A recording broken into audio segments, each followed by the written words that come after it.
Natupok ang isang abandonadong bahay sa Pateros. Sinihinalang pinagmulan ng apoy ang naiwang nakasinding kandila. Nasa frontline ng balitang yan si Hannibal Talete.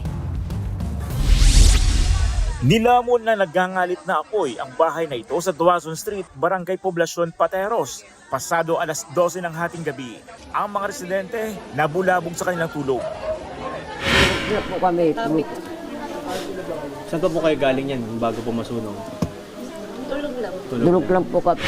Napaiyak na lang ang senior citizen na ito dahil halos mapaso ang kanyang paa. Sinubukan pa raw kasi nilang apulahin ang apoy kahit walang suot na tsinelas.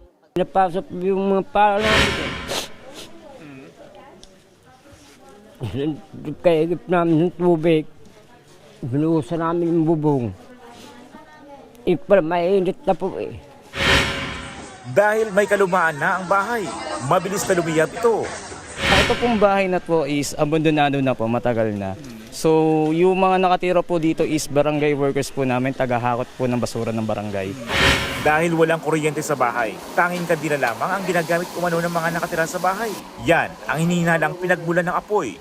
Ang sabi po sa amin nung tinanong po namin yung mga nakatira dyan, may naiwan daw pong nakasindi na katol at kandila, and then may bigla na lang daw biglang pumutok kasi ang sabi sa akin may mga nakaimbak din daw po na paputok sa loob. Then ayun, sa sobrang dami rin ho kasi na nakatambak na basura. Pasado alauna kanina nang tuluyang maapula ang sunog. Nasa 15 katao ang apektado.